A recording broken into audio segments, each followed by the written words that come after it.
It's Christmas time. You can tell by the snow outside, you can tell by the long lines at the department stores, and you can tell by the depleted balances in many of our bank accounts. This is the time of year when consumerism thrives. My concern is the mindset of the consumer has seeped over into the church. This is Tom Miller. I'm pastor of Central Assembly of God in Superior, Wisconsin, and this is Fuel for the Fire. It's volume 616. It's called Customer Service. Consumerism is the protection or promotion of the interests of consumers. That's fine in the marketplace, but in the church, it's a disaster wrapped in customer service.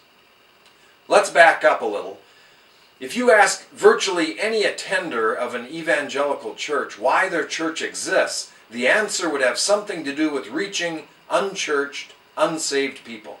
After all, Jesus came to seek and save the lost, according to Luke 19:10. Most of us have the right philosophy, but it often plays out a little different in real time. Consumerism leads us to believe the church exists to meet my needs. That's why people shop for a new church. What can you do for me? That mindset drips with consumerism. We have even come to see God himself from the perspective of the consumer. We pray to him like he's the department store Santa. We think if we've been good enough, we'll get what we want. If we put our coins in the right slots and push all the right buttons, he's obligated to give us what we want. Everyone needs to have a voice in the experience of church, but church is not meant to be a democracy where gridlock thrives, and it certainly is not a retail store where we line up at the customer service desk to lodge our complaints. Let's face it, as a result of our consumer mindset, we've lost sight of two critical concepts vital to the health of the church. One is the sovereignty of God.